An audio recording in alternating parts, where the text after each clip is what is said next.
ప్రభు యేసుక్రీస్తు నామంలో కుడి చేరి వచ్చిన మీ అందరికీ కూడా మా ప్రత్యేకమైన వందనాలు. బాగున్నారా? రైతులన్నా దేవునికి స్తోత్రం. ఈ సమయంలో ఈనాటి వాక్య ధ్యానంలోకి వెళ్ళిపోదాం. ఈనాటి వాక్య ధ్యానం కొరకై పరిశుద్ధ గ్రంథమైన బైబిల్లో నుండి 50వ కీర్తన 21వ వాక్యం. 50వ కీర్తన 21వ వాక్యం. ఇట్టి పనులు నీవు చేసినను నేను మౌనినై ఉంటిని, అందుకు నేను కేవలము నీ వంటి వాడను అని నీవనుకొంటివి. అయితే నీ కనుల ఎదుట ఈ సంగతులను నేను వరుసగా ఉంచి నిన్ను గద్దించెదను. దేవునికి స్తోత్రం. హల్లెలూయా. దేవుని బిడ్డలారా, మీరు గమనించండి. ఇట్టి పనులు నీవు చేసినను. ఎట్టి పనులు చెప్తా, ఏమేమి పనులు చేస్తున్నారో చెప్తా. ఇట్టి పనులు నీవు చేసినను ఏమి రావట్లేదంట. నేను మౌనినై ఉంటినని కేవలము నేను ఎలాంటి వాడిని అనుకుంటున్నావు? నీ వంటి వాడను అని అనుకుంటున్నావు. అంటే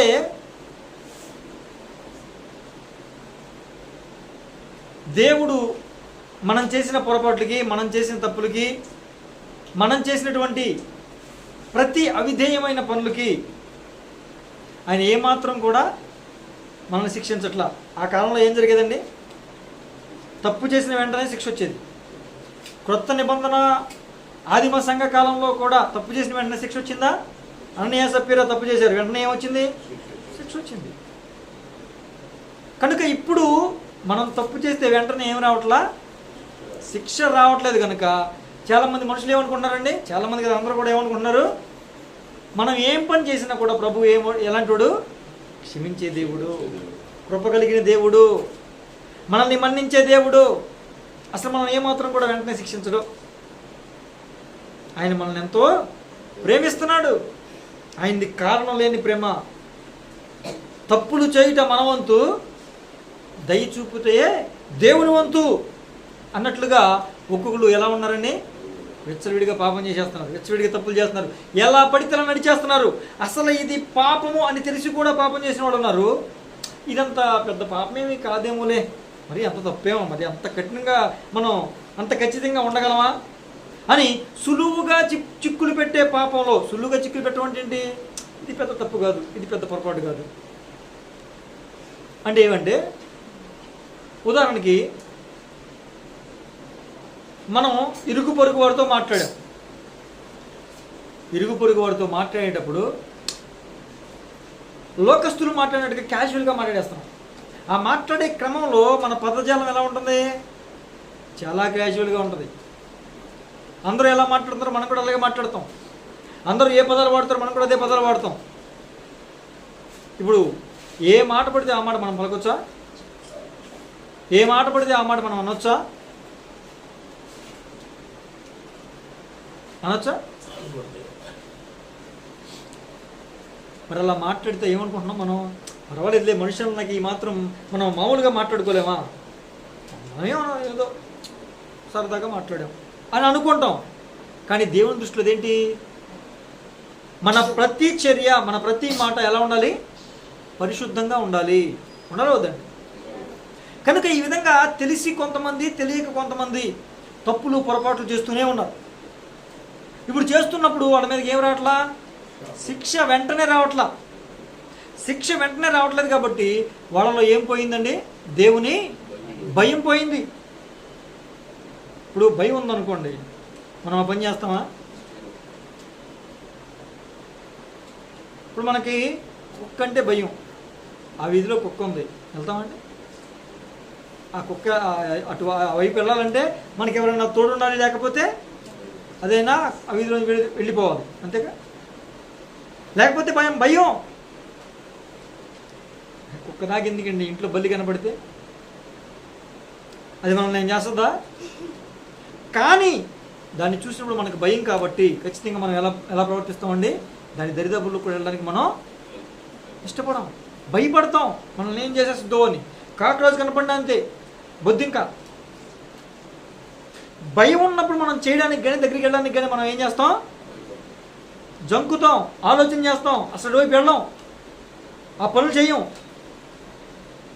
ఒకవేళ కిచెన్లో షింక్ దగ్గర బొద్దింక పిల్ల కనబడితే ఇంకంతే, ఇక అక్కడికి వెళ్ళాలని కూడా వెళ్ళరు.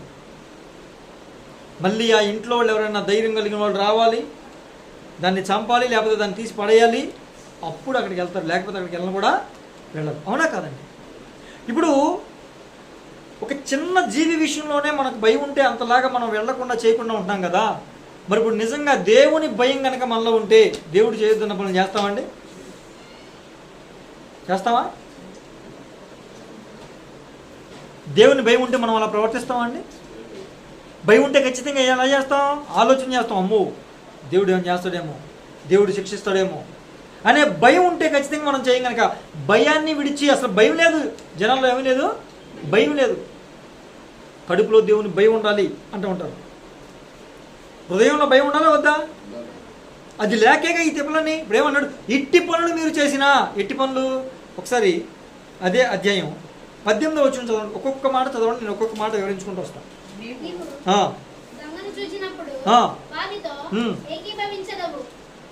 ఒక్క నిమిషం అక్కడ చాలు, మళ్ళీ నెక్స్ట్ లైన్ మళ్ళీ చదువు. నీవు దొంగను చూసినప్పుడు వాడితో ఏకీభవిస్తావు. దొంగ అంటే ఏంటండి? దోచుకునేవాడు, నష్టపరిచేవాడు. ఏమండి? అవునా కదా? బాధ పెట్టేవాడు. ఇప్పుడు మీరు చెప్పండి, సమయాన్ని దొంగిలించటం. ఏ సమయాన్ని? మా స్నేహితులతో సమయం దొంగిలించాం. అల్లెల్లుయా, ఆ మాట మీరు మాట్లాడకండి. స్నేహితులతో సమయాన్ని మనం దొంగిలించాం. మరి ఎవరి సమయం దొంగిలిస్తాం? తేరగా ఒక ఆయన ఉన్నాడు కదా, ప్రభువానంగానే పలికేస్తాడు అని అనుకుంటాం కదా. ఏం చేసినా పర్వాలేదులే, ఆయన మనోడే అని ఫీల్ అవుతాడు కదా. ఎవరోడండి? ప్రభు ఎవరోడంట? మనోడే. అబ్బో ఎంత కొన్నావు. ఇప్పుడు మనోడు అనిపించుకోవాలంటే, ఇప్పుడు మీరు మా వారు, అవునా కదా నాన్న, మీరు మా బిడ్డలో అంటే ఏంటి? మేము ఎలా ఉన్నామో మీరు అలా ఉంటే మా బిడ్డలు, అవునా కదా? అప్పుడు ఒకరికొకరు తల్లిదండ్రులంగా బిడ్డలంగా ఉంటాం, అన్యోన్యంగా ఉంటాం. నా దారి నాదే, నీ దారి నీదంటే ఏదో పేరుకు మాత్రమే బిడ్డలు, అవునా కదా? ఇప్పుడు ఆయన మనోడే అనాలంటే మనకి ఆయన మనతో ఉన్నవాడై ఉండాలి, మనలో ఉన్నవాడై ఉండాలి, మనం ఆయనతో ఉన్నవారమై ఉండాలి. మరి మనం ఆయనతో ఉండాలంటే, ఆయనతో అన్యోన్య సహవాసం చేయాలంటే, ఆయన మనలోకి రావాలంటే ఒక మాట అన్నది మాత్రం అయిపోద్దా? ఒక మాట అంటే అయిపోతామండి, వచ్చేస్తాడండి ఆయన మనలోకి? అంత ఈజీయా? మనోడే పర్వాలేదు అని దేవునికి ఇవ్వాల్సిన సమయాన్ని దొంగిలించిన దినాలు ఎన్ని ఉన్నాయి? అవునా? దొంగిలించిన దినాలు ఎన్ని ఉన్నాయి? దేవుని సమయాన్ని దొంగిలించిన దినాలు ఎన్ని ఉన్నాయి?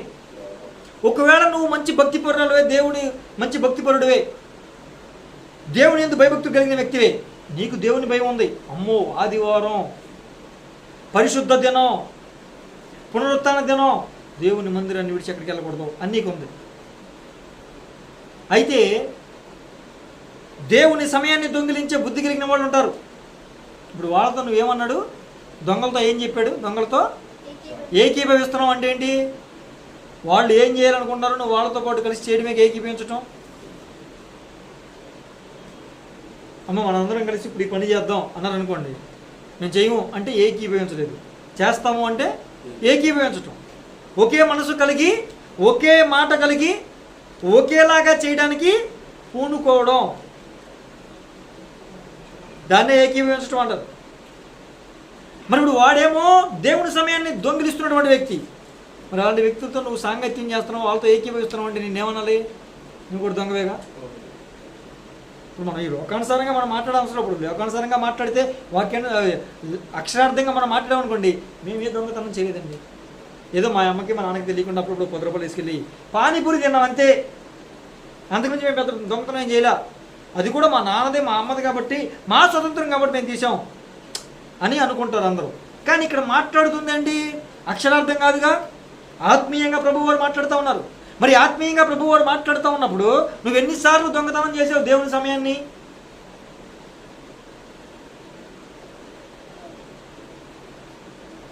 ఎన్నిసార్లు దేవుని పని చేయడంలో దేవునికి లేకపోతే దేవుని రాజ్యానికి నష్టపరిచిన వాడు కూడా ఉంటారు. ఇప్పుడు దొంగ అంటే ఒకటి దొంగిలించేవాడు, నష్టపరిచేవాడు అని చెప్పాం కదండి, అవునా కదా? ఇప్పుడు దేవుని రాజ్యానికి లేదా దేవుని సంఘానికి నష్టపరిచే వాళ్ళు ఉంటారా లేదా? దేవుని సంఘానికి ఎలా నష్టపరుస్తారు? అందరిది ఒకదారి అయితే మనోడు ఒకరితో ఒకదారి అడుగుతుంది. నేనేమిందిరా అని గొడవ పెట్టుకుంటాడు. అందరూ ఈ విధంగా మనం చేద్దాం, ఈ కూటమి ఇలా పెడదాం అన్నాను అనుకోండి, అది ఏకీపించడు. అందరూ వాక్యానుసారంగా నడుస్తారు, వాక్యాన్ని నడవడం. అందరిది ఒక మాట, ఇది ఒక మాట. అంత మాత్రమే కాకుండా వీటితో పాటు కొంతమంది బ్యాచ్ని రెడీ చేస్తారా? కొంతమంది చేస్తారు. ఇప్పుడు దేవుని సంఘానికి నువ్వు నష్టం కలిగించే వ్యక్తి అయితే నువ్వు దొంగవా కాదా? దేవుని సంఘంలో ఒక గుంపును తయారు చేస్తున్నామంటే, ఒక గ్రూపును తయారు చేస్తున్నామంటే అది ఏ రకంగా నాయొచ్చు? మనం అందరం ఒక ఇంటి పెరటోళ్ళం అనే గుంపులు ఉంటాయి. ఉంటే లేవండి, ఉండొచ్చు. ఒకే ఇంటి పెరటోళ్ళు ఒక 100 కుటుంబాలు ఉండొచ్చు. ఉంటే మనందరం ఒక గ్రూపు అన్నామంటే దాని అర్థం ఏంటి? దేవుని సంఘానికి నువ్వు నష్టం చేస్తున్నావు.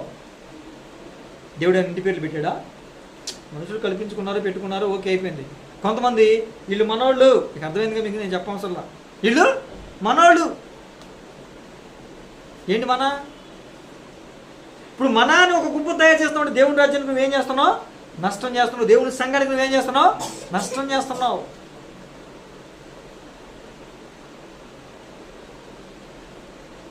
ఈ విధంగా చెప్పుకుంటూ పోతే దేవుని సంఘంలో నష్టపరిచేవారు ఎంతమంది ఉంటారండి? ఎన్ని రకాలుగా ఉంటారండి? ఏదైనా ఒక మాట దైవజనుడు చెప్తే ఎదురు తిరుగుతూ ఉంటారు. ఇప్పుడు ఆ సంఘంలో కూడా మిగతా వాళ్ళు ఎలా ఫీల్ అవ్వాలి? దైవజనుడికి ఎదురు తిరగొచ్చా? మరలా చెప్తున్న, దైవజనుడు అంటే ఎవరు పడితే వాడు దైవజనులు కాదు. అబద్ధ బోధకులు దైవజనుల కల్పిత బోధలను ఏర్పరచుకున్నవారు దైవజనుల సుఖాశక్తిని ప్రేమించేవారు దైవజనుల పొట్టకూటి కోసమో పేరు కోసమో ఖాళీగా ఉన్నామనో దేవుని పనిచేసేవాడు దైవ సేవకులా? మరి ఎవరు దైవ సేవకులు? ఆయన చేత పిలువబడి, ఏర్పాటు చేయబడి, అభిషేకించబడి, పంపబడి ఆయన చేత నడిపింపబడుతున్న వారు దైవజనులు. అలాంటి దైవజనులకి ఎదురు తిరగొచ్చా? ఎదురు మాట చెప్పొచ్చా? మరి ఎదురు మాట చెప్తున్నావు అంటే కోరాహు, దాతాను, అబీరాము బ్యాచేగా నువ్వు. మోషే ఎవరండి? పిలుచుకున్నవాడు, ఏర్పాటు చేసుకున్నవాడు, అభిషేకించినవాడు, ఎన్నుకున్నవాడు, ఆత్మచేత నింపబడినవాడు, ఆత్మచేత ఆయన్ని పంపించబడ్డవాడు. దేవుని మాట చెబితే ఏది చెబితే అదే ఆ విధంగా నడుచుకునేవాడు. ఆత్మ నడిపింపులో ఉన్నవాడు, ఆత్మ నడిపింపుతో సంఘాన్ని నడిపిస్తున్నవాడు. దేవుడు చెప్తే చేస్తాడు, లేకపోతే లేదు. దేవుడు ఏది చెప్తే చేస్తాడో, లేకపోతే లేదు. అవునా కదండి? మరి అలాంటి దైవజనుడికి ఒక బ్యాచ్ ఎదురు తిరుగుతున్నారు. అలాంటి దైవజనుడికి ఒక బ్యాచ్ ఎదురు తిరిగారు. ఇప్పుడు వాళ్ళు ఏం చేస్తున్నారు? సంఘాన్ని నష్టపరుస్తున్నారు. సంఘాన్ని నష్టపరుస్తున్నారు. ఇప్పుడు మీరు ఒక మాట గుర్తుపెట్టుకోండి, దేవుణ్ణి ఎన్ని దూషించినా ఆయన పడతాడు. దేవుని సేవకుల్ని ఎన్ని దూషించినా కూడా ఓకే కొంతవరకు. కానీ దేవుని సంఘానికి గనక, దేవుని రాజ్యానికి గనక నష్టపరిచేలాగా ప్రవర్తిస్తే ఖచ్చితంగా ఆయన ఏం చేస్తాడండి? దేవుని మందిరాన్ని పాడు చేస్తే నేను మిమ్మల్ని పాడు చేస్తాను అని చెప్పాడు లేదా? యేసు ప్రభు వారు సాత్వికుడు, అవునా కదా? చెప్పాలి మీరు నోరు తెరిచి. యేసు ప్రభు వారు ప్రేమ కలిగిన వాడు, యేసు ప్రభు వారు క్షమించేవాడు కాదండి? మరి ఎవరన్నమాట రావట్లేదు. మరి నాకు వినపడలేదు. మౌన వ్రతాలు ఏమైనా చేస్తున్నారు? మనం అలాంటి వ్రతాలు చేయకూడదు. సంఘంలోకి వచ్చిన అసలు చేయకూడదు. ఏకీభవించే మనసు ఉండాలి. అవునని, ఆమెనని చెబుతూ ఉండాలి. దేవునికి స్తోత్రం, హల్లెలూయా. అర్థమైనప్పుడు మేము దేవుని పెట్టారా? ఇప్పుడు మనం ఆ విధంగా ప్రవర్తిస్తూ వస్తున్నాం అంటే ఏం జరుగుతున్నట్టు? నష్టం చేస్తాం. అవునా కాదా?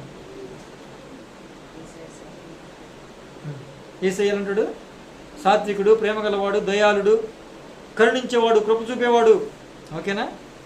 ఎంత చేసినా, ఎన్ని తప్పులు చేసినా క్షమిస్తూ వస్తున్నాడు. శిక్ష ఇవ్వట్ల వెంటనే మరొక అవకాశం ఇస్తున్నాడు. ఫోన్లే, నా బిడ్డ మరలా మారుతాడు, నా బిడ్డ మరలా మారుద్ది, తెలుసుకుంటాడులే, తెలుసుకుంటుందిలే, మరలా నా దగ్గరికి వస్తారులే అని ఎదురు చూస్తున్నాడు కదా, కృప చూపుతున్నాడు కదా.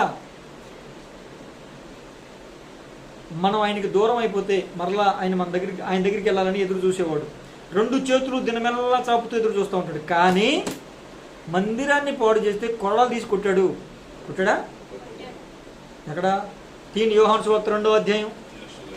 యోహాను సువార్త 2వ అధ్యాయం హల్లెలూయా 14-15 వచనం ఒకసారి చూడండి.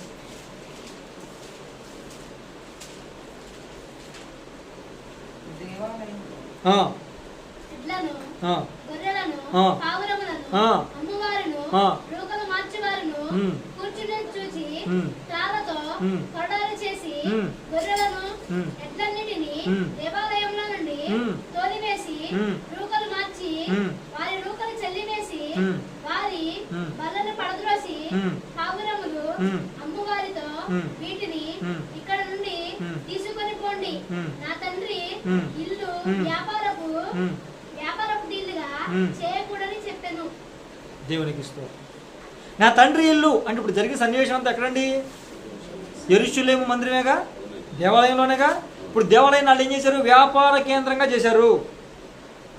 ఇప్పుడు వ్యాపార కేంద్రంగా చేశారండి. దాని అర్థం ఏంటి? దేవుని సంఘానికి నష్టం కలగజేస్తున్నారు, పరిశుద్ధతను తగ్గించుతున్నారు. అవునా కదా? పరిశుద్ధతను నష్టపరుస్తున్నారు వాళ్ళందరూ కూడా, పరిశుద్ధతను పాడు చేస్తున్నారు వాళ్ళందరూ కూడా. ఈ రోజున ఎన్ని సంఘాల్లో వ్యాపారాలు లేవు, వేలంపాట్లు లేవు, ఉన్నాయా? అరటిపళ్ళు ఎంత? దేవుడి పాట. మీరు బుద్ధి అట్లేదు దైవజెండా, దేవుడి పాట, ఆ పాట పాడమని అంటే దేవుడు ఎప్పుడైనా అలాంటి పాటలు పాడమని చెప్పాడా? వేలం పాటలు పాడమన్నాడా? ఆయన్ని కీర్తించి స్తుతించి నూతన పాటలు పాడమన్నాడా? ఏం పాటలు పాడమంటే సంఘంలో ఏం పాటలు పాడుతున్నారు అసలు? ఒక్కొక్కడు దేవుడి పాట 50 రూపాయలు, అసలు 130 రూపాయలు అరటిపళ్ళు. ఇక ముందే 50 పెట్టేసేది ఎందుకు? రక్తం నుంచి జేబు నిండిపోవాలా, జేబు నిండిపోవాలా, పబ్బం గడిచిపోవాలా. కోడి పిల్ల, కోడి గుడ్డు, ఇక ఏది తెస్తే అది అంతా కూడా వేలంపాటలో. ఈ విధంగా చేస్తుంటే వాడిని ఏమన్నాడు? దొంగ. చాలామంది సేవకులు కూడా ఇలా చేసినా కూడా దేవుని శిక్ష వాళ్ళకి వెంటనే రాని కారణం చేత, ఆనాడు అతి పరిశుద్ధ స్థలంలోకి వెళ్ళే ప్రధాన యాజకుడు పరిశుద్ధంగా పవిత్రంగా వెళ్ళకపోతే, సంవత్సరానికి ఒక్కసారి అతి పరిశుద్ధ స్థలానికి వెళ్ళే రోజుల్లో కూడా పరిశుద్ధంగా వెళ్ళకపోతే ఏమండి వెంటనే లోపలికి వెళ్ళినాడు ఎలా వచ్చేవాడు? శవమై తిరిగి వచ్చేవాడు అండి. అందుకే ఇక్కడ గంటలు ఉండేవి, ఇక్కడ తాడు కట్టి గంటలు ఉంటాయి యాజకుడి వస్త్రం పైన. నీకు అర్థమైందా? ఇప్పుడు కూడా కొంతమంది దైవజనులు ఇలాగా ఫుల్ అంగి వేసి ఇక్కడ కట్టుకుంటారు, గంటలు పెట్టరు కానీ కింద కుర్చీలాగా పెట్టుకుంటారు తాడుకి. అది అక్కడి నుంచి వచ్చింది, పెట్టుకుని దాన్ని నాకు వస్త్రం గురించి నేను మాట్లాడు. ఇలాగే దేవుని వస్త్రం ఉండాలని కొత్త నిబంధనలు నేను చెప్పాల. సరే వేసుకో, తప్పే ఉంది, ఓకే వేసుకున్నాం. ఇప్పుడు దానికి గంటలు ఉండేవి. ఆ ప్రధాన యాజకుడు అక్కడ నిలబడి కదులుతూ ఉన్నప్పుడు గంటలు మోగితే మోగవా? చెప్పాలి మీరు. మోగుతాయి. కాసేపటి వరకు గంటలు మోగలేదు అనుకో, ఇప్పుడు ఈ తాడు ఉందా, నడుం కట్టుకుని వెళ్తారు కదా తాడు, ఆ తాడుకి ఇంకొక తాడు కడతారు. ఇంకొక తాడు కట్టి పరిశుద్ధ స్థలంలో ఉన్న వాళ్ళ దగ్గర ఉంటుంది తాడు. మీకు అర్థమవుతుంది. ఎందుకని? ఎవరు పడితే వాళ్ళు ఆ అతి పరిశుద్ధ స్థలంలోకి ప్రవేశించకూడదు కనుక ఈ తాడుకి ఇంకొక తాడు కట్టి వాళ్ళు పట్టుకుంటారన్నమాట. ఈ గంటలు మోగితే యాజకుడు బతికున్నట్టు. గంటలు కాసేపు మోగదనుకో వాడు చనిపోయి పడిపోయినట్టు కనుక లోపలికి వెళ్ళి వాడిని తీసుకురాకూడదు కనుక వీళ్ళు లోపల ప్రవేశించకూడదు అతి పరిశుద్ధ స్థలానికి. వీళ్ళ చేతిలో ఉంది తాడు, ఆ తాడుతో అతను నడుము కట్టుకున్నాడు కదా, ఆ తాడుతో బయటికి లాగి అప్పుడు తీసేవాడు శవాన్ని. ఇప్పుడు శిక్ష ఆ కాలంలో ఎప్పుడు వచ్చింది? వెంటనే వచ్చింది. అతి పరిశుద్ధ స్థలంలోకి వెళ్ళిన వెంటనే వచ్చింది శిక్ష. తప్పు చేసి కనుక అతి పరిశుద్ధ స్థలంలోకి పెడితే. ఈ రోజున అతి పరిశుద్ధ స్థలం ఏంటండి? ఆవరణము, పరిశుద్ధ స్థలము, అతి పరిశుద్ధ స్థలం. పులిపిట్ ఉండేదిగా అతి పరిశుద్ధ స్థలం కింద మనం కన్సిడర్ చేస్తాం. అంతకుముందు ఇక్కడ తెర ఉండేది. ఎప్పుడైతే యేసు ప్రభు వారు శిలువ మరణంలో మరణించారో, ఆ మరణించిన తర్వాత అడ్డుగా ఉన్నటువంటి పరిశుద్ధ స్థలానికి, అతి పరిశుద్ధ స్థలానికి అడ్డుగా ఉన్నటువంటి తెర చీల్చివేసి దానికి దీనికి మధ్యలో అడ్డం లేకుండా చేశాడు. ఎవరైనా నేరుగా కరుణాపీఠాన్ని చేరుకునే అవకాశం చేశాడు. అప్పుడు కరుణాపీఠాన్ని ఎవరు చేరాలి? కేవలం ప్రధాన యాజకుడు, అది కూడా సంవత్సరానికి ఒక్కసారి చేరాలి. కానీ ఇప్పుడు ప్రతి ఒక్కరు కూడా పులిపిట్ దగ్గరికి వచ్చి ప్రభువా, అబ్బా, తండ్రి అని మొరపెట్టుకునే అవకాశం ప్రభు మనకి ఇచ్చాడు. ఇప్పుడు ఆయనకి ఇంత కృపిస్తే ఇప్పుడు ఇక్కడ నిలబడి ప్రకటిస్తా ఉన్నప్పుడు తప్పు చేసి ఇక్కడ నిలబడ్డాం అనుకో, పశ్చాత్తాపడకుండా ఇక్కడ నిలబడ్డాం అనుకో, మాకేమి రోగం రావట్లేదుగా, మాకేమి బాధ కలగట్లేదుగా. మేము ప్రకటించిన దానికి ప్రజలందరూ కూడా జేజేలు కొడుతున్నారు, అల్లెల్లుయ్య ఆమెను అంటున్నారుగా. అది అబద్ధ బోధ బోధించినా, కల్పన కథలు బోధించినా, పెట్ట కథలు చెప్పినా, అసలు మేము దేవుని పిలుపు నాకు లేకపోయినా ఇక్కడ అతి పరిశుద్ధ స్థలంలో నిలబడే అర్హత వచ్చేసింది, యోగ్యత వచ్చేసింది అని ఫీల్ అయిపోతున్నాగా. శిక్ష వెంటనే రావట్లేదు కాబట్టి ఏం చేస్తున్నారు? ఇప్పుడు వీళ్ళు దొంగతనం చేస్తున్నారు, దొంగతో ఏకీభవిస్తున్నారు. వీళ్ళు దేవుడి సంఘాన్ని నష్టపరచడంలో దొంగతనం చేశారు. దొంగతో ఏకీభవించడం అంటే దొంగ అంటే ఎవడండి? సతానుగాడు. అడుగున్న పేర్లేంటి? దొంగతనానికి వస్తాడని చెప్పాడు చేయడానికి గురించి. వాడు నష్టం చేయడానికి వస్తాడని చెప్పాడు. దొంగ దోచుకోవడానికి వస్తాడని చెప్పి రాశాడు. మన ఆత్మీయ జీవితాన్ని దొంగిలించడానికి, మన ఆత్మీయ జీవితాన్ని పాడు చేయడానికి వాడు ఏదో ఒక కుయుక్తితో దొంగ మనకి చెప్పొస్తాడండి. వాడి ప్లాన్ వాడుకుంటుందిగా. ఏదో ఒక రకంగా వచ్చి మనకు నష్టం చేయడమే. మనం దొంగిలించడమే, మన ఇంట్లో ఉన్నటువంటి సొత్తును దొంగిలించడమే వాడి ధ్యేయం, వాడి లక్ష్యం. ఇప్పుడు అపవాదమైన సాతానుగాడి యొక్క దొంగ అయినటువంటి సాతానుగాడి యొక్క లక్ష్యం కూడా ఏంటంటే ఏదో ఒక కారణం చేత, ఏదో ఒక తలంపో, ఒక చూపో, ఒక మాటో, అంటే ఒక క్రియో, ఒక చర్యో, ఏదో ఒక విధం చేత మన లోపల ఉన్నటువంటి ఆత్మీయ అనుభవాలని వాడు దొంగిలించటమే. వీటిని దొంగిలించి వాడి ఉన్నటువంటి లోక సంబంధమైన విషయాల్ని మనలోనికి పంపించటమే వాడి యొక్క లక్ష్యము, వాడి యొక్క గురి. ఇప్పుడు ఇక్కడున్న బ్యాచ్ మొత్తం ఇట్టి పనులు చేస్తున్నారంటే ఆ రోజున యెరూషలేములో 5 రోజుల తర్వాత యేసు ప్రభు వారిని కొట్టారు కొరడాలతో. అనండి, చాలామంది ఏం ప్రకటిస్తారు? యెరూషలేములో 5 దేవుణ్ణి కొట్టారు, గుడ్ ఫ్రైడే రోజున చెప్తారు అందరూ. మరి 5 రోజుల ముందు క్రితం జరిగిన విషయం చెప్పరా అన్ని సంఘాల్లో? 5 రోజుల క్రితం ఏం జరిగిందండి? ఆదివారం ఏం జరిగింది? వచ్చే శుక్రవారం గుడ్ ఫ్రైడే. ఈ ఆదివారం ఏం జరిగింది? చర్చిలో కొరడాలు చేసి వ్యాపారం చేస్తున్న వాళ్ళందరినీ చిత్తక బాధేశాడు. లేదా ఆయన వచ్చాడు, చూశాడు వ్యాపారం జరుగుతుంది, ఒక మూలన కూర్చున్నాడు అంటండి. కూర్చుని జాగ్రత్తగా తాళ్ళు ఏం చేశాడండి? పేనాడు. నులక మంచాలు తెలుసా మీకు? తెలుసా? నులక మంచానికి పేలుతారు తెలుసా? పేలుతారు దానికి వెళ్ళడానికి. మీకు అసలు ఏం కలనట్టుంది? అసలు మీరు సిటీలో పెరిగారు, మీరు ఏం చేస్తాం? దేవుని చూస్తూ ఉంటాం. దాన్ని పేంతారమ్మా, అది తీసి జనపనారం తీసి దాన్ని 3 పేటలు వేసి పేంతే అప్పుడు గట్టిగా ఉంటుంది. అది మునగ మంచం తెలుసు కానీ దాన్ని ఎవరో చెప్తే తెలియదు. దేవుని స్తోత్రం, పోన్లే. దాన్ని పేంతారు అలాగ చక్కగా, అప్పుడే అది గట్టిగా ఉంటుంది. దాన్ని చక్కగా కూర్చుని తాళ్ళు 3 కలిపి పేని కొరడా చేసి ఒక్కొక్కరిని చితకబాటం మొదలుపెట్టాడు. ఆ పశువులన్నింటినీ కొట్టి తరిమేయడం మొదలుపెట్టాడు. అలాంటి శిక్ష ఇప్పుడు వెంటనే రావట్లేదని ఒక్కొక్కరు కూడా ఇష్టం వచ్చినట్టుగా ప్రవర్తిస్తున్నారు, దొంగతనం చేస్తున్నారు, దేవుని సంఘాన్ని నష్టపరుస్తున్నారు, దేవుని సమయాన్ని దొంగిలించేవారు కొందరు, దేవుని యొక్క చేయాల్సినటువంటి పనులను దొంగిలించేవారు కొందరు, దైవ సేవకునికి నష్టం కలిగించేవాళ్ళు కొంతమంది. లేరా ఇలాంటి వాళ్ళు? వీళ్ళందరూ కూడా ఎవరితో ఏకీభవిస్తున్నారండి? దొంగలతో ఏకీభవిస్తున్నారు. ఆ దొంగ ఎవడో? సాతానుగాడు. దేవునికి స్తోత్రం, హల్లెలూయా, హల్లెలూయా. తర్వాత ఏం చదవండి?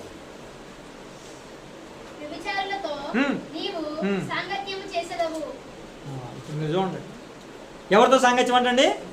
వ్యభిచారం. అభిబే బల్లిబడి ఫస్ట్ గారు మీరేం మాట్లాడుతున్నారు? మేము ఎప్పుడు వ్యభిచారం అనేది మాకు తెలియదు. అసలు వ్యభిచారం చేసేవాడితో కనీసం నేను అసలు ఉండను. ఏమంటున్నాను? చాలా ఖచ్చితమైన మనిషి అండి. ఓహో, మంచిది. ఇందాక ఏమని చెప్పాను నేను? ఇది అక్షరార్థం కాదు, ఆత్మీయ అర్థం అని చెప్పాను లేదా? ఇప్పుడు వ్యభిచారం అని, మీరు వ్యభిచారం చేశారు అని ప్రభువారు ఎవరితో అన్నారు తెలుసా? దేవుణ్ణి ఆరాధించకుండా విగ్రహం చేసి ఆరాధించే ప్రతి ఒక్కరిని కూడా ఏమన్నాడండి? వ్యభిచారం చేస్తున్నారా? ఇప్పుడు ఆత్మీయంగా మాట్లాడుకుందాం. ఆత్మీయ లోతుల్లో మాట్లాడుకుంటే యేసు ప్రభు వారితో మనకేమైంది? బాప్తిసం తీసుకున్నప్పుడు ప్రధానమైందండి. ఇప్పుడు ప్రధానమైందంటే పెళ్ళి ఎప్పుడు అవుద్ది? లోక కళ్యాణం ఎప్పుడు? మధ్యాకాశానికి వచ్చినప్పుడు, అవునండి.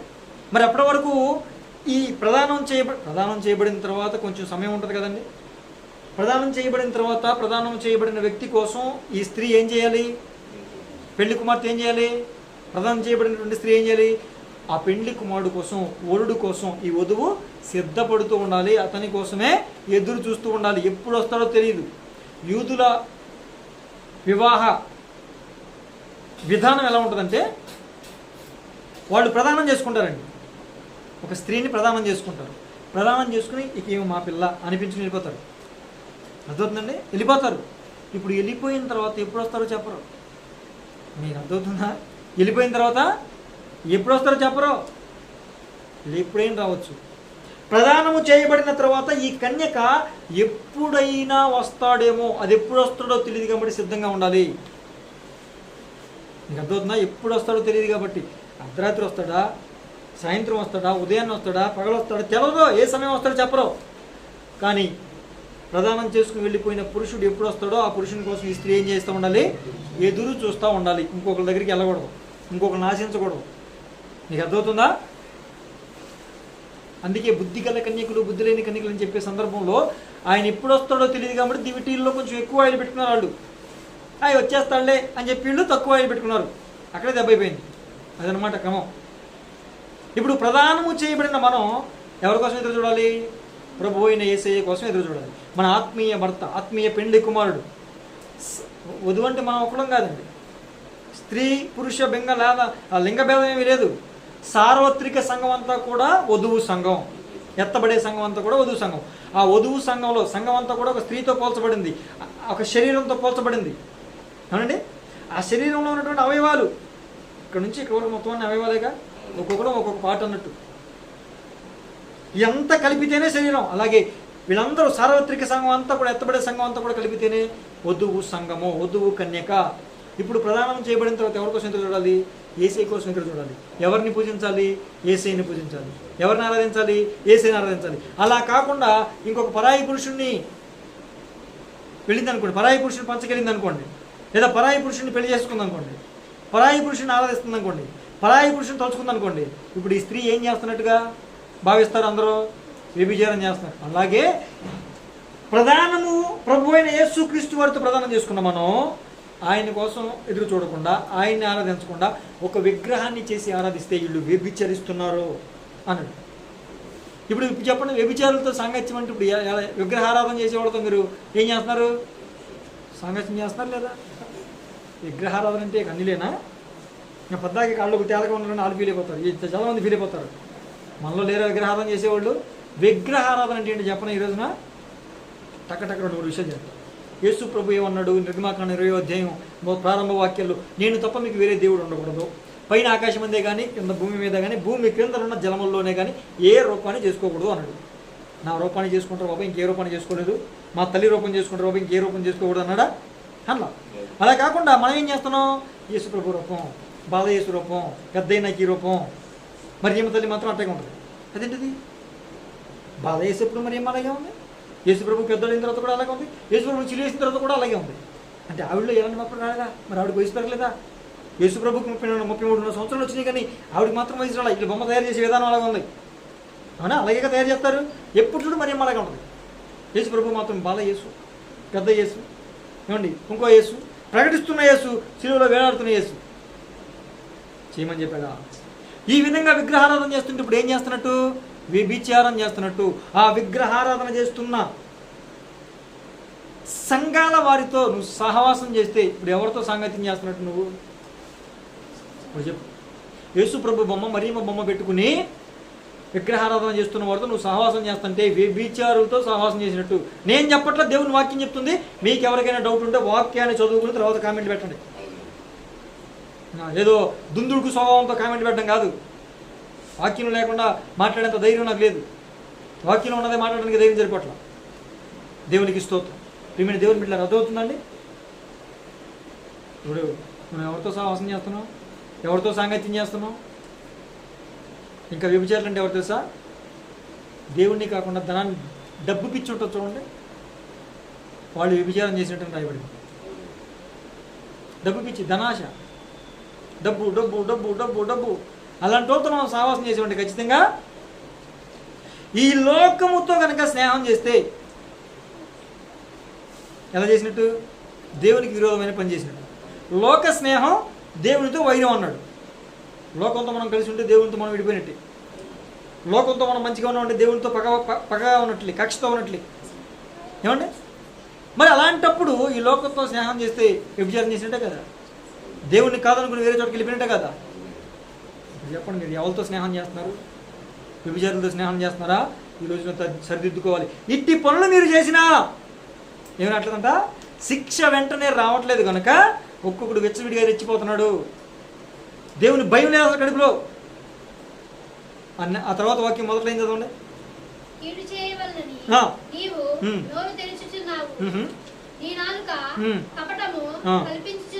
దేవునికి స్తోత్రం. ఇక నోరు తెరిస్తే ఎదటోడికి ఏం చేయాలంటే కీడు. ఎంతమంది లేరు అలాగా? ఎవరో అన్యులు కాదండి, క్రైస్తవులే. మన కీడును కోరుకునేవాళ్ళు, మన నాశనాన్ని కోరుకునేవాళ్ళు, మన పత్రాన్ని కోరుకునేవాళ్ళు, మన ఎదుగుదలను చూసి వారమని వాళ్ళు ఎంతమంది లేరండి? మనం పాడైపోవాలని, మనం బాగుపడకూడదని, మనం వాళ్ళకన్నా హీనమైన స్థితిలో ఉండాలని మన కీడుని కోరుకునే వాళ్ళు ఉన్నారా లేదా? మన కీడుని గురించి మాట్లాడేవాళ్ళు ఉన్నారా లేదా? కపటం అంటే ఏంటి తెలుసా? వంచనతో కూడిన మాటలు, ఇంకో మాట చెప్పిన కపటం అంటే ఏంటి తెలుసా? లేనివి కల్పించి చెబితే దాన్ని కపటమైన మాటలు అంటారు. నిజము కానిది కపటము. ఏంటంటే నిజము కానిది కపటం అంటే కల్పితమైనది కపటము. మన మీద లేనిపోనివి ఎంతమందికి ఎన్నిసార్లు చెప్పుకుంటారు ఎంతమంది? వాళ్ళందరూ ఎవరండి? కపటమైన మాటలు పలికేవాళ్ళు, మనకు కీడు చేయాలని చూసేవాళ్ళు. ఇప్పుడు లేనిది మన కోసం చెడ్డగా చెప్పారంటే మనకి మంచి చేయాలని కోరుకుంటున్నారా, కీడు చేయాలని కోరుకుంటున్నారా? మీరు ఆలోచన చేయండి. మీరు చెప్పండి నాకు. కీడు చేయాలనేగా. మంచి చేయాలనుకున్న వాళ్ళైతే మన గురించి లేనిపోని చెప్తారా? అది కూడా చెడ్డ విషయాలు చెప్తారా?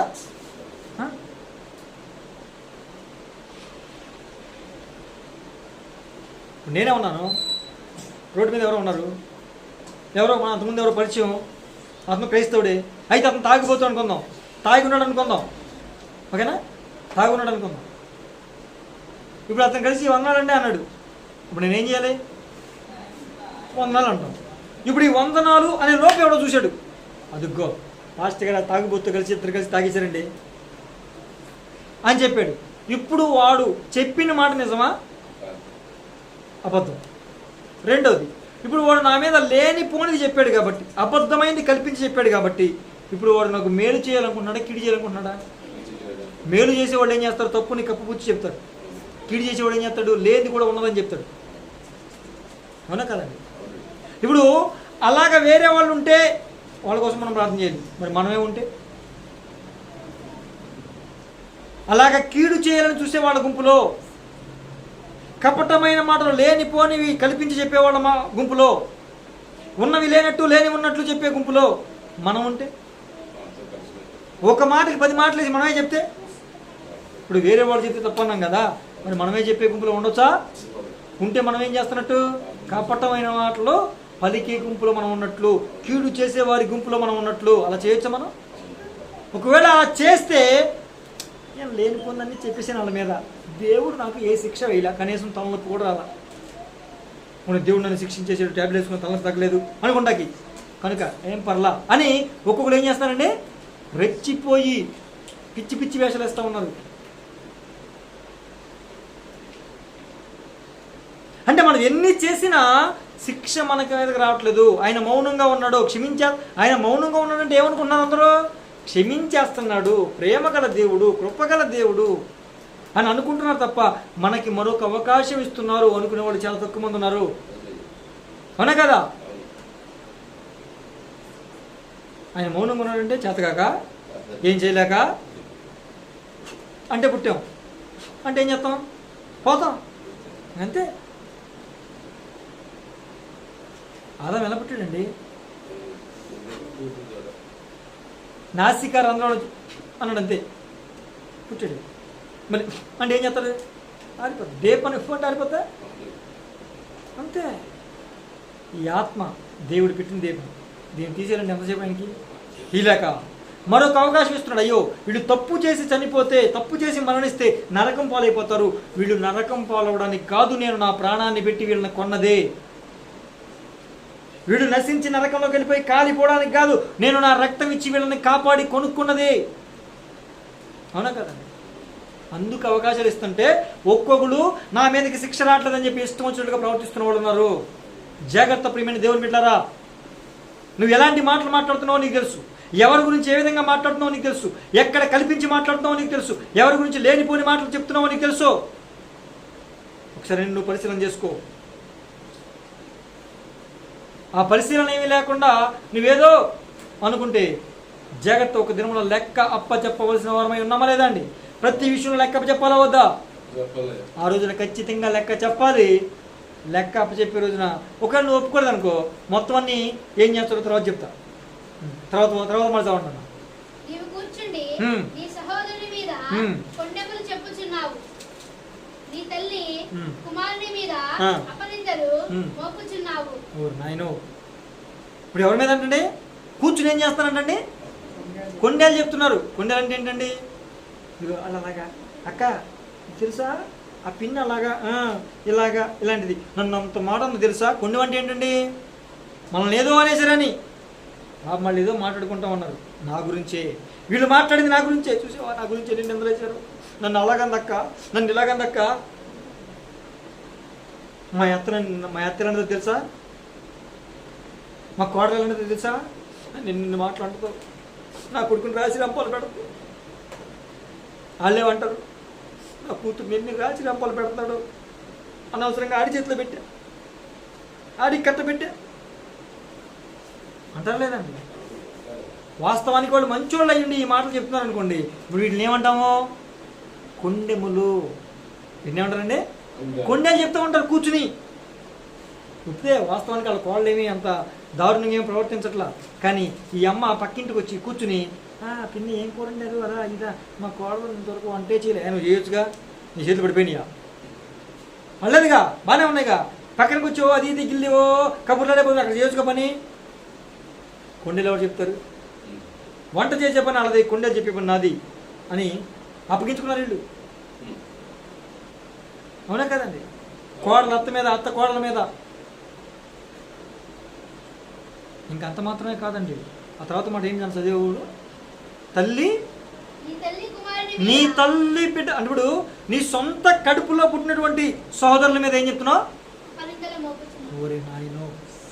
బయట వాళ్ళ మీద వేసారంటే పోనే ఏదో అనుకోవచ్చు, తోడ పుట్టిన వారి మీదే అపనిందలు వేస్తున్నారంటే ఇంకెంత దారుణం ఉండేది, ఎంతకన్నా పరాకష్టం ఉంటుందంటారా. ఇప్పుడు మీ ఇద్దరు, ఇప్పుడు ఈమె మీద మీ ఇద్దరు ఏదైనా నిందేసారంటే ఇప్పుడు పర్లా, మీ మీద ఏమేమైనా నిందేసిందంటే కొంచెం పర్వాలేదంటే మరి చేసేమని కాదు, పర్మిషన్ ఏం కాదు అంటే దూరం కాబట్టి కొంచెం పేగడం కాబట్టి అనుకోవచ్చు, అవునా. మరి మీ ఇద్దరి మీద ఒకరి మీద ఒకరు అల్లెల్లుయ్యా మా అక్క లాంటిది, మా చెల్లి లాంటిది అని చెప్పారంటే అప్పుడందరూ వేసినట్టేగా. అంటే ఇలాంటి పనులు చేసిన, అంటే సొంత అన్నదమ్ముల మీద, సొంత అక్క చెల్లెల మీద కూడా లేనిపోని నిందలన్నీ వేసినా కూడా శిక్ష, దేవుని శిక్ష మన మీదకి రాకపోవడం చూసి వీళ్ళు ఏం చేస్తారండి, ఒక్కొక్కరు వెచ్చవిడిగా పాపం చేస్తున్నారు. ఎలా తయారైపోయారంటే వీళ్ళు చివరికి ఒకసారి ప్రసంగి గ్రంథము, ప్రసంగి గ్రంథం 8వ అధ్యాయం 11వ వచనం. ప్రసంగి గ్రంథము 8:11.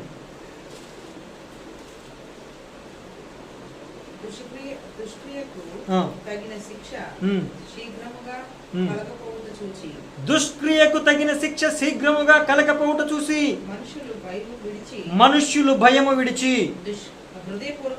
హృదయపూర్వకముగా దుష్క్రియలు చేయుదురు. నాయనో, దుష్క్రియ అంటే ఏమని చెప్పుకున్నాం అంటే చెడ్డ పని, చెడ్డ వ్యవహారం, చెడు పనులు, వ్యతిరేకమైన, దేవునికి వ్యతిరేకమైన పనులు, ఇలాంటి పనులన్నీ చేసినప్పుడు దేవుని శిక్ష వెంటనే, శీఘ్రముగా అంటే వెంటనే దేవుని శిక్ష రాకపోవడం చూసి వీళ్ళు ఏం చేస్తున్నారండి, దేవుని భయాన్ని విడిచి హృదయపూర్వకంగా ఎలా చేస్తున్నారంటే, అంటే కావాలని చేస్తున్నారు. ఇప్పుడు వీళ్ళు తప్పు ఎలా చేస్తున్నారంటే కావాలని చేసేస్తున్నారు. ఇప్పుడు ఇంతమంది క్రైస్తవుల బిడ్డలో విచ్చలవిడితనంగా తిరుగుతున్నారంటే దానికి ఏంటి పరిస్థితి అండి, దేవుని భయం ఉందా? మొదటిగా తల్లిదండ్రుల భయం లేదు, వాళ్ళంటే చూడలేదు, వాళ్ళు ఇంట్లో ఉన్నారు, వీళ్ళు ఎక్కడో ఉన్నారు, పోనీ వాళ్ళు చూడలేదు కాబట్టి ఓకే. కానీ 24 గంటలు చూస్తున్న కన్నులు ఉన్నాయిగా, ఆ కన్నులు చూస్తున్న భయం ఉండాలిగా. మరి ఆ భయం లేకుండా వీడు విచ్చలవిడితనంగా ప్రవర్తిస్తున్నారంటే వీళ్ళలో ఏం లేదండి, దేవుని భయం లేదు, దేవుని భయం లేదు. దేవుని భయం ఉంటే అలా చేస్తారా? హృదయపూర్వకంగా కావాలని చేస్తున్నారు వీళ్ళు. వీళ్ళు తిరిగే తిరుగుళ్ళు కానీ, చేసే పనులు కానీ, వ్యవహారాలు కానీ, మాట తీరు కానీ, అసలు వీళ్ళు ఇక్కడ సంఘంలో ఒకలాగా ఉంటారు, కాలేజీలో ఒకలాగా ఉంటారు. లేరండి అలాంటి వాళ్ళు మీకు ఎప్పుడు తరచబడలేదా? పేరుకు వాళ్ళు ఎవరు? క్రైస్తవులే. అది కదా ప్రాబ్లము. వాళ్ళు ఎవరండి పేరుకి? క్రైస్తవులు. సమస్యది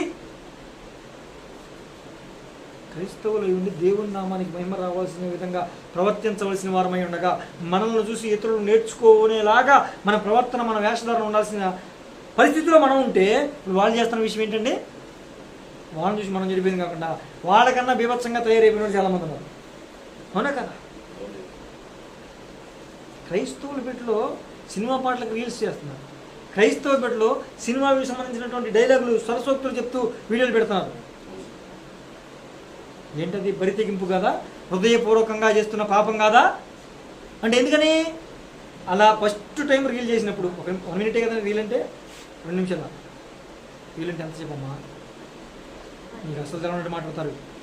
1 minute ఇప్పుడు రీల్ 1 minute చేస్తారు. ఇప్పుడు 1 minute రీల్కి 1 నిమిషంతో రీల్ చేశారు. దేవుడు కనుక ఏ కాలో ఏ చెయ్యో టక్ నేర్కొట్టాడు అనుకో, అమ్మో ఇంకోసారి చేస్తారా? చేయరు. మనం చేసాం, అనేక మంది వ్యూస్ ఇచ్చారు, అబ్బో కామెంట్లు కూడా తెగపెట్టి పొగిడేశారు, నీ ఎంత టోళ్ళు లేరు, నువ్వు అంతా ఎంత అన్నారు. ఇంకేంటి 2 రీలు. ఇప్పుడు ప్రభు ఏమనుకున్నాడు? తెలియక చేస్తున్నారు, తెలిసి కూడా చేస్తున్నారు, మరొక అవకాశం ఇద్దాం అంటే వీళ్ళకి ఎలా ఉంది? చచ్చిపోయిన తర్వాత ఏం కాదు అని మనస్సాక్షి వాత వేయబడిపోయింది. దేవుని భయం లేదు, హృదయపూర్వకంగా చేసేస్తున్నారు ఇక వీడియోలు. తప్పులు, పొరపాట్లు, నడవడిక హృదయపూర్వకంగా చేసేస్తున్నారు. ఇప్పుడు వీళ్ళందరికీ ఏం లేదండి, దేవుని భయం లేక చేస్తున్నారు. ఇప్పుడు ఇట్టి పనులు, ఈ విధమైన ప్రవర్తన, ఈ విధమైన నడవడిక, ఈ విధంగా ఉన్నటువంటి వారందరికీ కూడా దేవుని శిక్ష వెంటనే రాకపోని కారణం చేత, ఏ కారణం చేత అండి? దేవుని శిక్ష రాకపోవడం చేత లోక సంబంధమైన స్నేహాలతో కలిసి తిరుగుతున్నారా? లోక స్నేహితులతో కలిసి తిరుగుతున్నారా? ఎక్కడికి వెళ్తారు? పార్కులకి, ఏమండి, రెస్టారెంట్లకి, బయట తిరగడానికి. కాలేజ్ చెబుతున్నాం, ఎక్కడ రావాలి? ఇంటికి రావాలి. అలా సరదాగా తిరిగొద్దాంరా. ఇక్కడంటే మీకు తిరగడానికి ఏ అవకాశం లేదు, కానీ మీరు వెళ్తలేదేమో, కానీ అవకాశం ఉంటే మీరు వెళ్ళిపోతారేమో. దేవునికి స్తోత్రం. చెప్తున్నాను, మీరు ఆయన కాదు చెప్తున్నాను.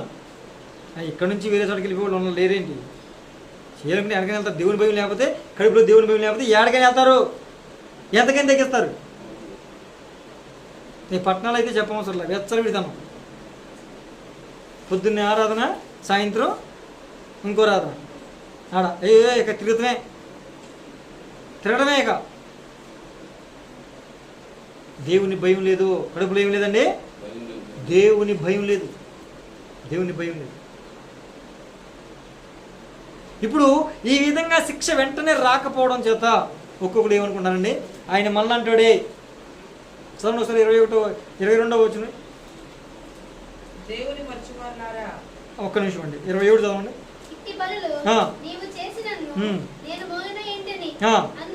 అందుకు నేను కేవలం అది నీ వంటి వాడనని అయితే నీ కన్నుల ఎదుట ఈ సంగతులను నేను వరుసగా పెట్టి నిన్ను గద్దించదను. చదువునా?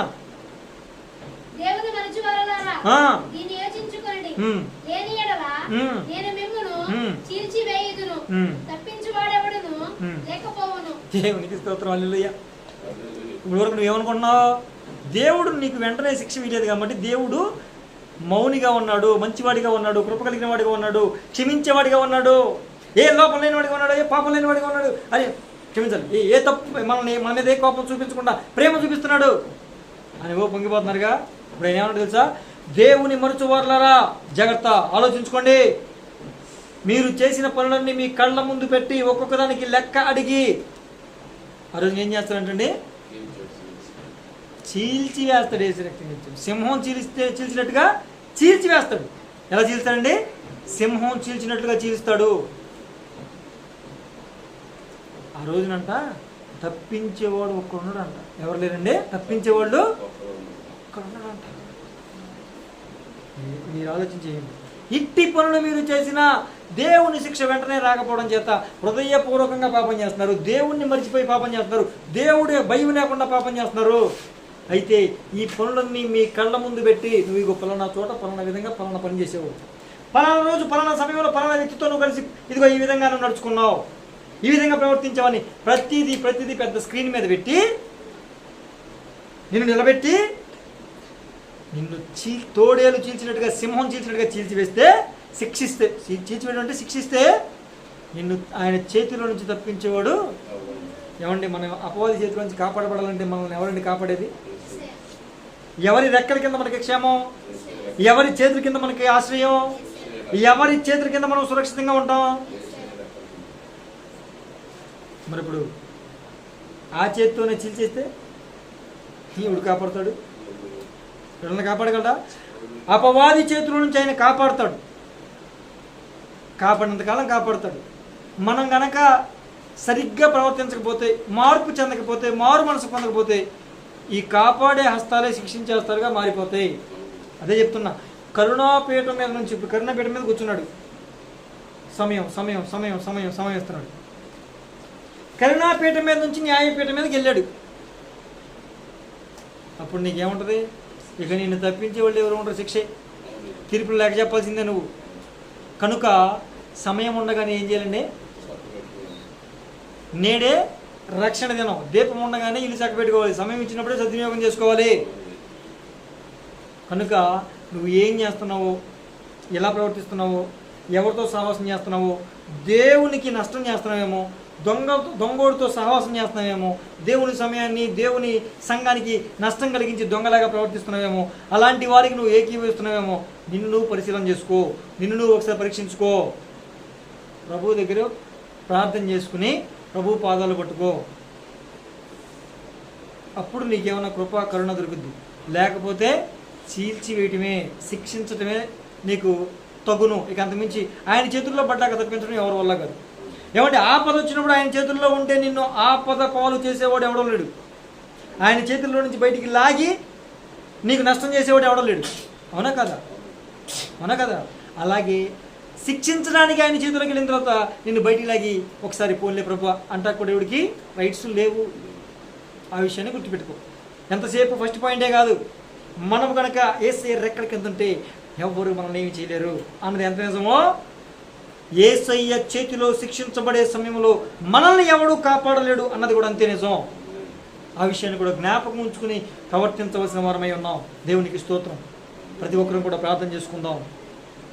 ఆయన శిక్ష మన మీదకి రాకుండా, ఆయన కోపం మన మీదకి రాకుండా మనల్ని మనం ఒప్పుకుని విడిచిపెట్టి కాపాడుకుందాం.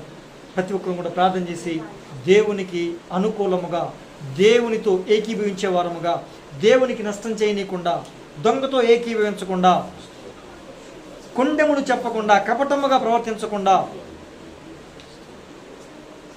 దేవుని పరిశుద్ధులతో సహవాసంలో, సాంగత్యంలో మనం బ్రతికే వారంగా ఉండాలనే ఒక తీర్మానంతో ప్రార్థన చేసుకుందాం. నా మాటలు ముగిస్తున్నాం.